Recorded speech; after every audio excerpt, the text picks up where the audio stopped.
오늘은 저는 효는 축복입니다 라는 제목으로 말씀을 전하고자 합니다. 오늘은 아주 뜻깊은 날입니다.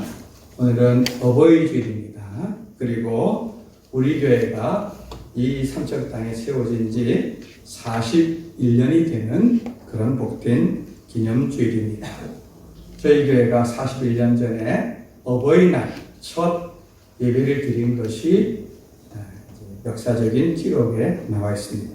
아마 그때 어버이날은 빨간 날이었을 겁니다. 빨간 날. 그래서 서울에서나 이렇게 모이기가 좋아서 그날 예배 드린 것으로 압니다만, 어버이날 이 교회가 설립되었다는 것을 우리가 생각할 때에 이거는 하나님 아버지께 효도하라 하는 그런 사명을 가지고 교회가 태어났다 해도 이런 과언이 아닌 줄 믿습니다. 네. 특히 교회가 41살이면은 이제 사리를 분별할 줄 알고 부모님 은혜를 헤아릴 줄 알고 뭘 해야지 아버지를 기쁘게 할 줄 아는 그런 나이가 된 줄 압니다.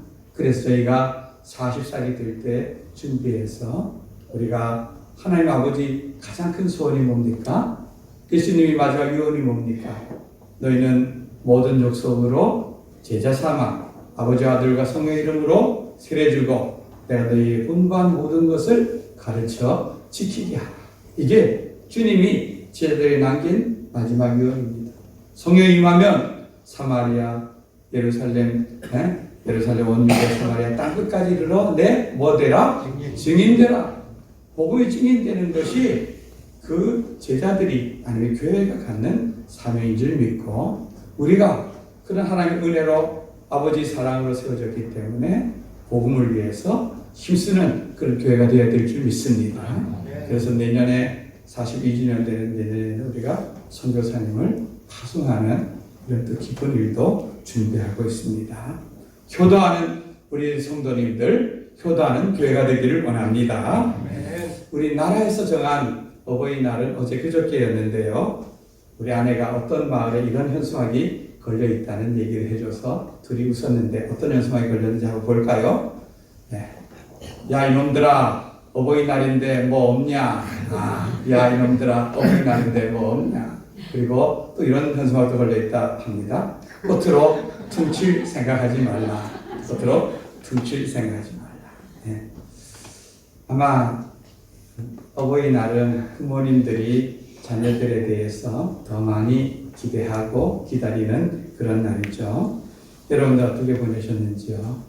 저는 사실 부모님 모시고 살기 때문에 사실 춘천에 있는 장모님이 혼자 계시지만 자주 찾아뵙지 못합니다. 그래서 모처럼 아내가 이렇게 옆구리를 쑤셔가지고 춘천에 장모님 다녀왔습니다. 아침에 출발해서 점심 먹고 잠깐 얘기하다가 돌아온 게 전부였습니다.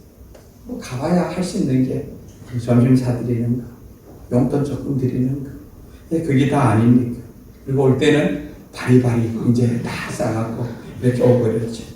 그런데도 그 짧은 만남이지만 자녀가 방문하는 것에 대해서 기뻐하고 얘기하고 이러는 모습 보면서 더 많이 가야 된다 생각하지만 실제로는 잘 그렇지 못한 걸 볼 수 있습니다.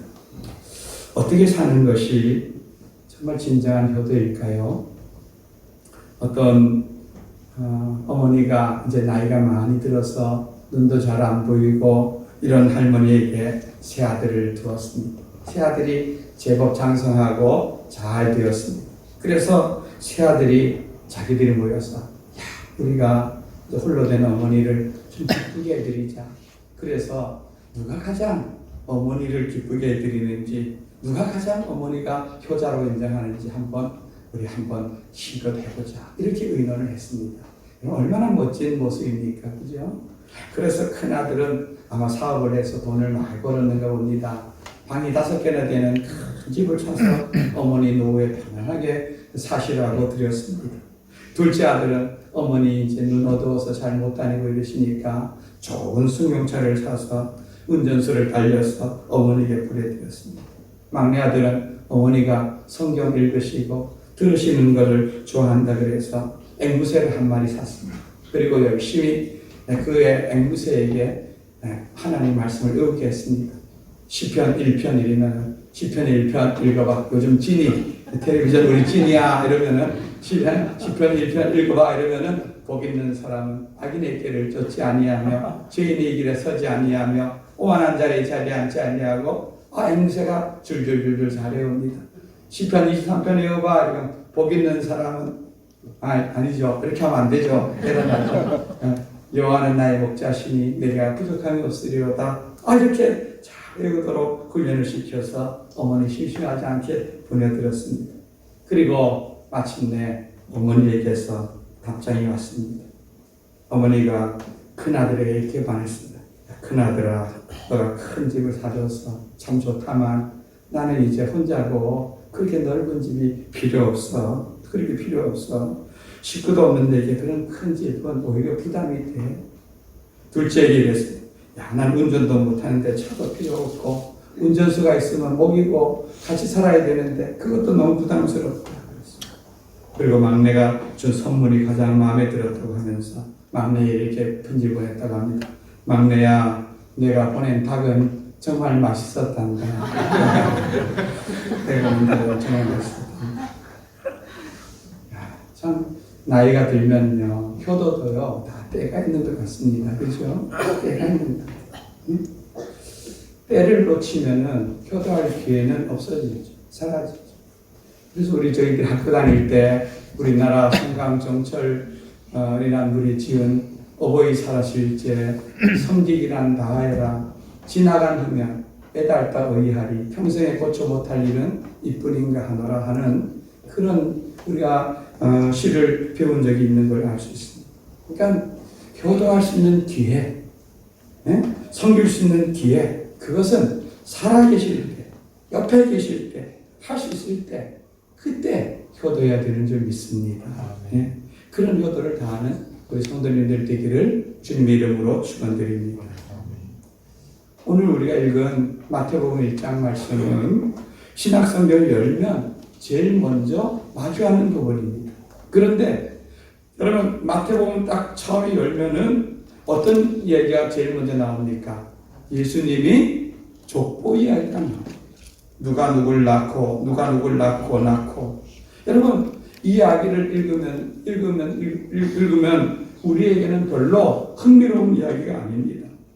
그러면 이 마태복음을 기록한 마태가 아무나 성경은 가까이 하지 못하도록 막기 위해서 이 족보 이야기를 성경의 자기가 쓰는 글의 맨 앞에다가 기록해 놓았을까요? 아닐 것입니다. 마태복음은 유대인들을 대상으로 예수님이 어떤 분인가 하는 것을 소개하기 위해 기록된 책입니다. 그런데 이 유대인들은요, 족보에 대한 것을 굉장히 중요하게 여겼습니다. 여러분 지금 우리나라는 뭐 양반이나 쌍놈이나 이런 말이 거의 없어졌지만 아직도 나이 드신 어르신들은 너가 어디 성씨냐 또 어떤 가문이냐 이런 것을 중요시 여기는 것을 알 수가 있습니다. 근데 성경을 기록할 당시에는 이 족보 이야기나 이런 것을 굉장히 중요하게 여겼고 그것이 굉장히 심했습니다. 여러분 디모데전서 1장 4절에 보면 이런 이야기가 있습니다. 한번 앞을 보고 읽어보겠습니다. 시작. 신하와 끝없는 족보에 몰두하지 말게 하려 함이라. 이런 것은 믿음 안에 있는 하나님의 경륜을 이룬보다 도리어 결론을 내는 것이다. 아멘. 여러분 여기 말씀 띄워주세요. 여기 보면은 제일 처음에 뭐예요? 신하와 뭐예요? 끝없는 족보에 몰두하지 말게. 이 말은 뭐예요? 교회의 성도들이 모여서 이 에베소 교회입니다. 지금 디모데가 목회하고 있는 에베소 교회에 사도 바울이 편지를 쓰면서 바울이 에베소 교회를 개척했으니까 그 성도들에 대해서 너무나 잘 알잖아요. 그들이 모이기만 하면은 뭔 얘기합니까? 자기 족보 얘기하는 겁니다. 나는 뭐 무슨 파 몇 대손이고 나는 아브라함 파 몇 대손이고 나는 누구 파 몇 대손이고 전부 이런 얘기인데 그 이야기 끝에 가보면은 다 우리나라 족보에 다 여기 올라가 보면 쌍놈이거나 이런 사람이 있습니까? 다 양반이고 바뀌어져 있는 가문이고 뭐 이런 거 그걸 갖고 마치 자기인 것처럼. 그런데 이런 걸 갖고 서로 논쟁하고 그러니 야 교회 안에서 족보 얘기 좀 그런 쓸데없는 신화 얘기 좀 하지 마라 이렇게 당부를 하고 있는 걸 볼 수 있습니다. 근데 이 마태는 이 유대인들에게 예수님을 소개하면서 예수님이 누구시냐? 바로 이스라엘의 시작인 아브라함 그리고 이스라엘의 가장 위대한 왕인 다윗의 후손으로 오신 하나님께서 약속하신 메시아가 예수님이다. 이거를 소개하고 있는 것입니다. 여러분 그런데요. 족보는 대부분 누구를 기록하고 있습니까? 남자를 기록하고 있습니까? 여자를 기록하고 있습니까? 남자입니다. 요즘은 참 죄송스러운 보이지만 우리나라 족보들을 또 보면요. 그냥 여자는 시집가면 의인, 출가 의인 이렇게 해서 그냥 남자들 중심으로 또 더 나아가 장남 중심으로 이렇게 기록되는 것입니다. 아마 이스라엘도 그랬을 것입니다. 여기 보면 뭐 아브라함의 아내인 사라, 이삭의 아내인 리브가 이렇게 우리가 아는 사람들도 성경에 여기 보면 기록되지 않고 아브라함은 이삭을 낳고 이삭은 야곱을 낳고 이렇게 기록되어 가는 걸 볼 수 있는데 유독 5절에 가서만 여기 굳이 넣지 않아도 되는 두 여인을 여기 기록하고 있습니다. 누굽니까? 예? 5절 라합이란 여인과 룻이란 여인입니다. 그죠? 살몬은 라합에게서 보아스를 낳고 보아스는 룻에게서 오벳을 낳고 이렇게 두 여인을 여기다가 기록하고 있습니다. 그러니까 이거는 이 마태가 의도적으로 이 두 여인을 여기다가 넣은 것입니다. 네? 그러면은 과연 이 두 여인이 이 가문을 다른 수많은 여인들과 비교할 수 없을 정도로 큰 일을 이루고 그 가문을 빛낸 그런 여인들이냐? 네? 그래서 의도적으로 그걸 넣었느냐? 이렇게 생각해 볼 수 있지 않습니까? 그런데 결론은 그렇지 않습니다. 이 두 여인의 행적은 우리 구약 성경을 통해서 우리는 익히 알고 있습니다. 여러분, 라합이라고 하는 이 여인은 어떤 여인이었습니까? 여호수아 2장 1절을 보면은 이 여인에 대해서 이렇게 기록하고 있습니다. 한번 읽어보겠습니다. 시작. 눈의 아들 여호수아가 시딤에서 두 사람을 정탐꾼으로 보내며 이르되 가서 그 땅과 여리고를 엿보라 하며 그들이 가서 라합이라 하는 기생의 집에 들어가 거기서 유숙하더니. 아멘. 여러분 지금 이스라엘 백성들이 요단강을 건너서 시딤이라고 하는 곳에 지금 거기에서 자리를 잡고 있는 때입니다. 거기서 이제 첫 전쟁 상대가 바로 누구냐면은 여리고라는 성입니다. 이 여리고 성이라는 성인데 이 여호수아 장군이 이 전쟁을 시작하기 전에 두 명의 정탐꾼을 그 성이 어떠한지 아는 걸 정탐하기 위해서 보냅니다. 여러분 이 정탐꾼은 이스라엘 백성 입장에서는 그 성을 정탐하고 알기 위한 정탐꾼이지만 여리고성 사람들 입장에서는 뭘까요? 간첩입니다. 그죠? 간첩. 예? 간첩입니다. 지금 두 이스라엘과 이 여리고라고 하는 가나안 족속 간에 전쟁을 앞두고 초긴장 상태에 있는 것이었습니다. 그러니까 예? 이 여리고로 정탐하러 들어간 두 사람이 그곳에 들어가서 정말 발각되기가 쉬운데 그가 들어간 집이 누구네 집이냐 하면은 라합의 집이었습니다. 라합의 집. 근데 성경에 보면은 라합을 뭐라고 표현하고 있습니까? 기생의 집에 들어갔다.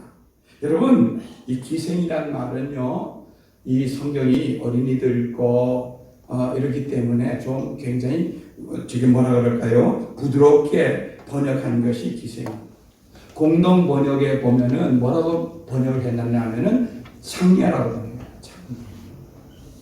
그러니까 이 집은요, 지금 성을 드나드는 그런 성벽 위에 있는 집이라서 성을 드나드는 사람들이 지나가며 거기서 한 잔도 하고 술도 먹기도 하고 그리고 거기에서 좀 이런 표현 죄송합니다. 몸도 팔기도 하고 하는 이러한 그런 집이었어요. 그러니까 이제 외부에서 온 이 이스라엘 정탐꾼들이 들어가서 숨기가 좀 비교적 수월한 집이었던 것으로 알 수 있죠.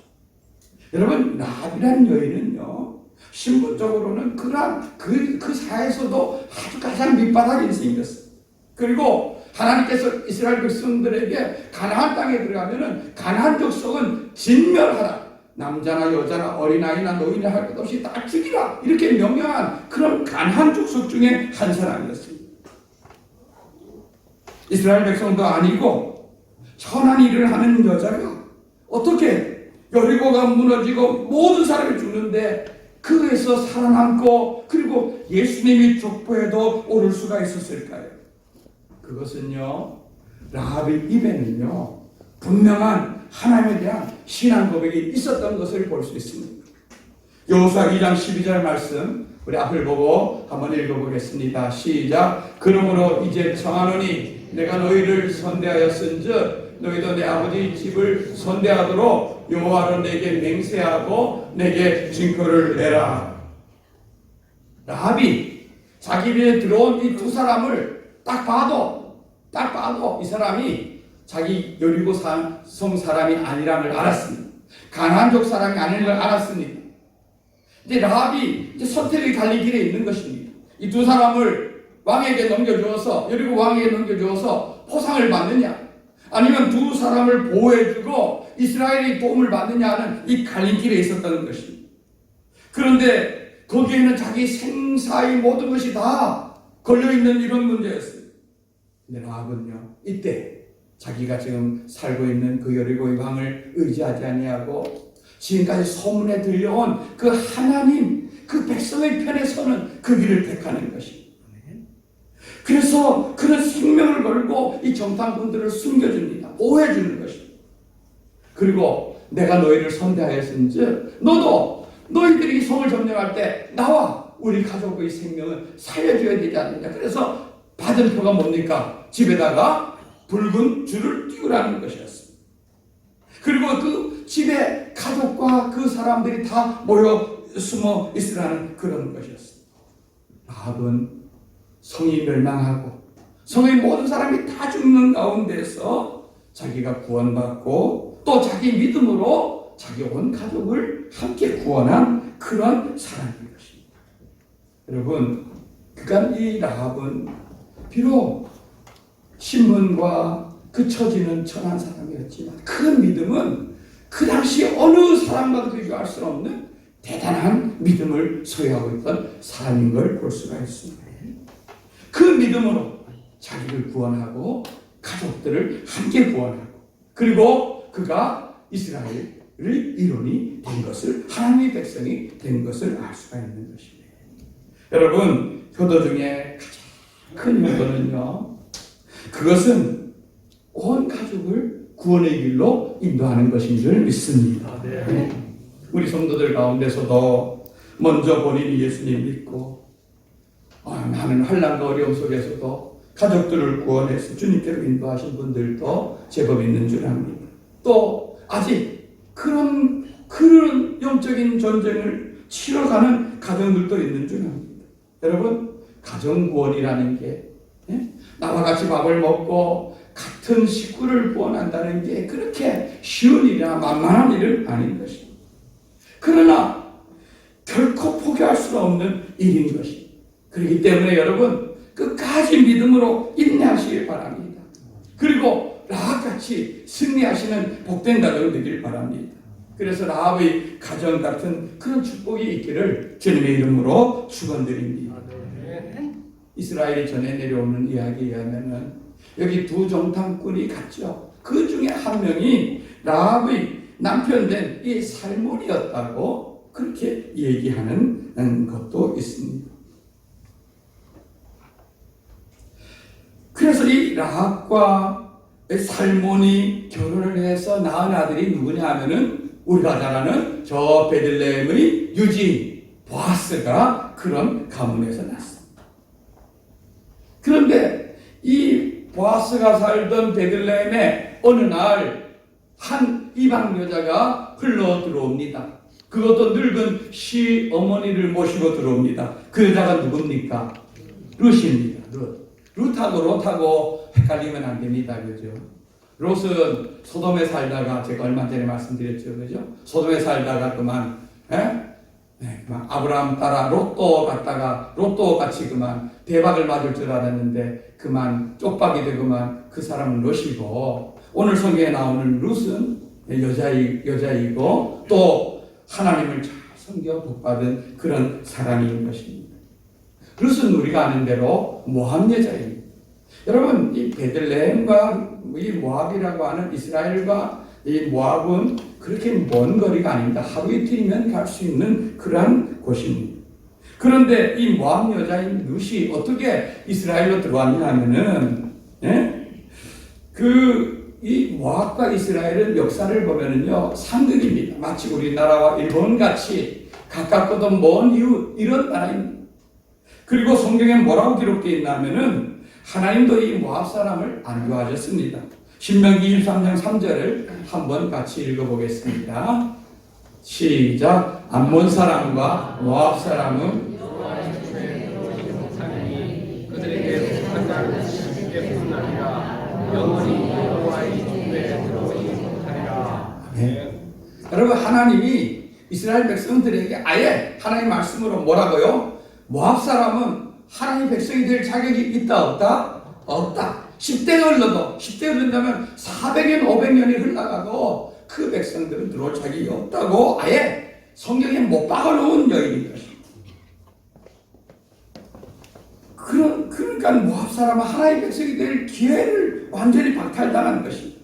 그런데 어떻게 이런 룻이 이스라엘 백성이 되었을 뿐 아니라, 여러분, 다윗의 증조 할머니가 되지 않았습니까? 그래서 예수님이 족보에 오르지 않았습니까? 어떻게 이렇게 되었을까요? 룻기에 보면 자세히 나와 있죠.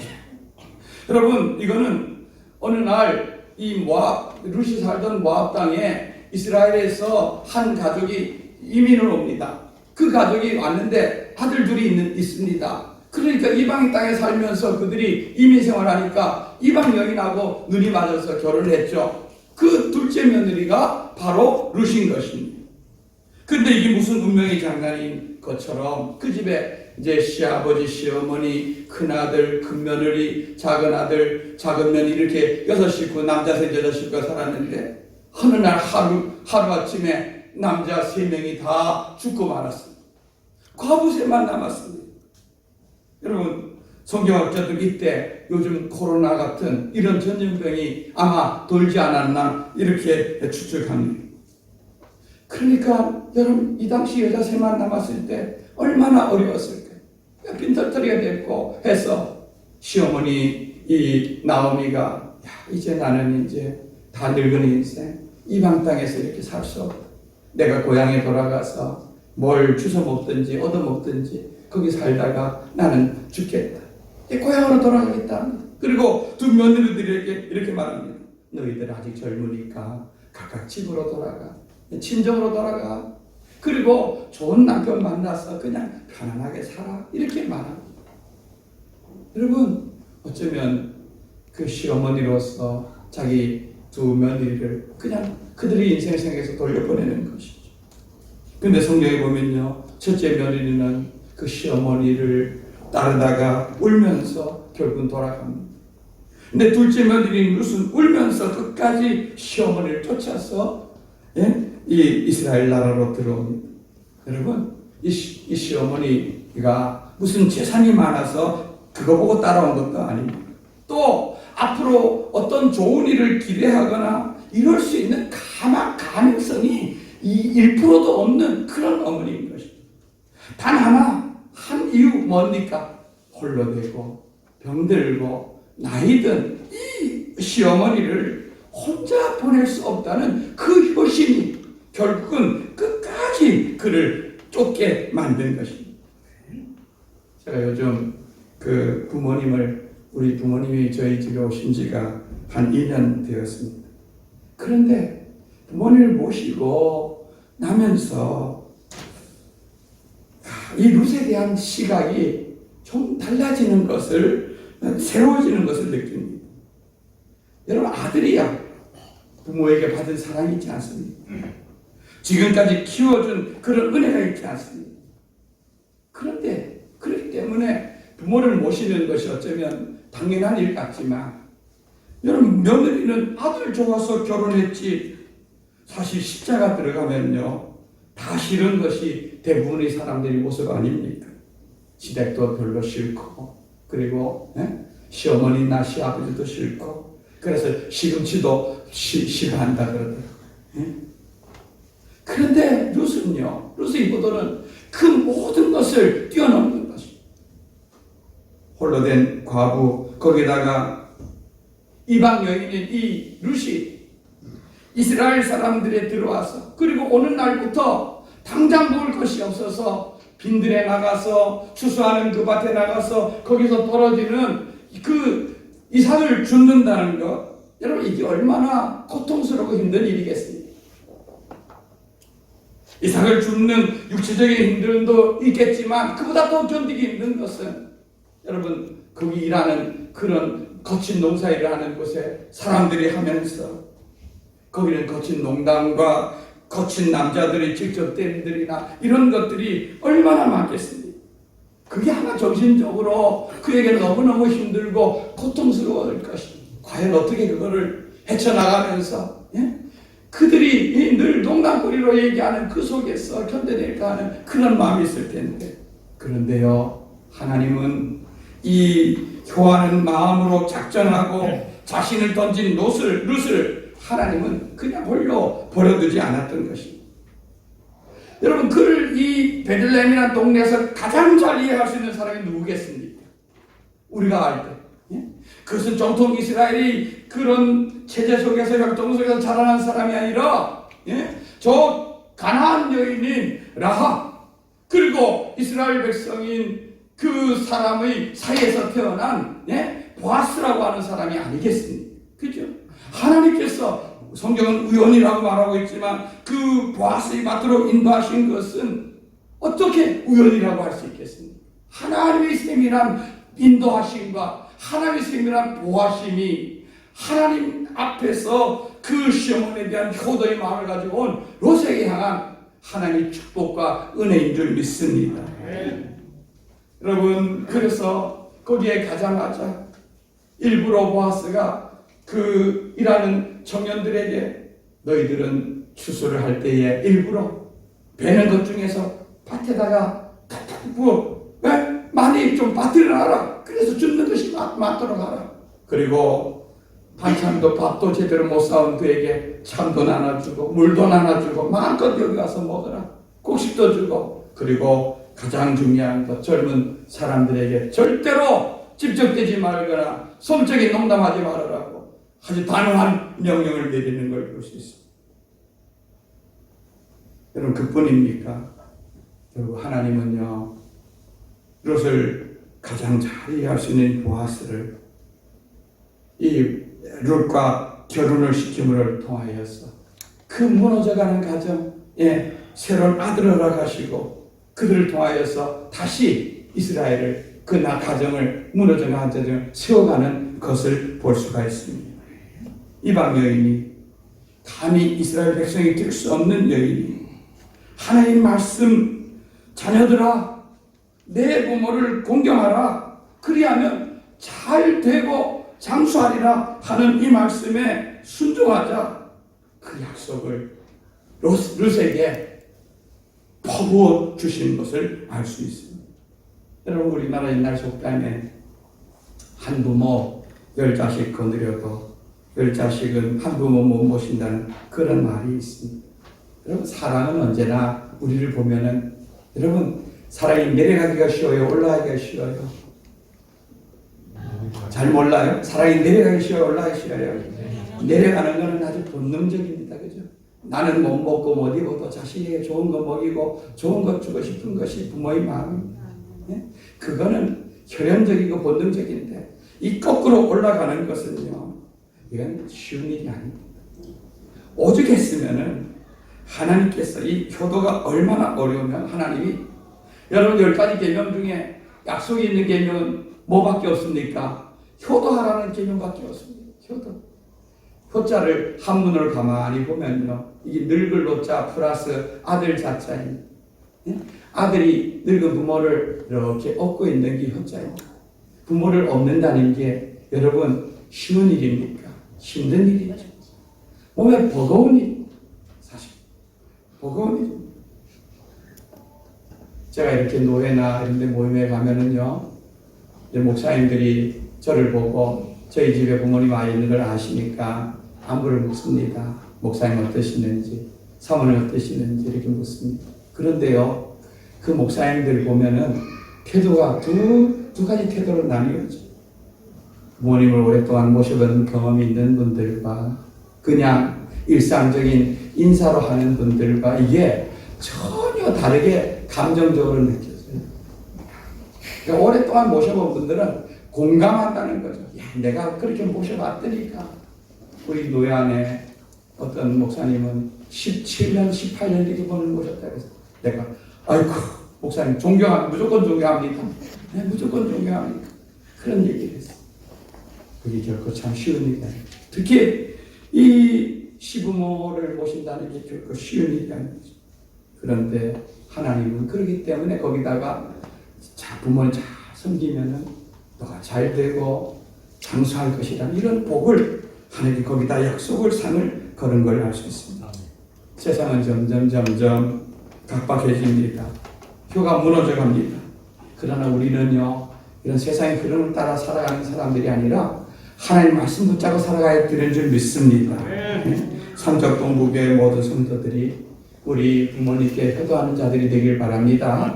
더 나아가서 하나님께도 효도하는 그런 교회가 되길 원합니다. 그래서 하나님의 은혜와 축복을 많이 누리는 복된 성도 되기를 주님의 이름으로 축원드립니다. 우리 찬송가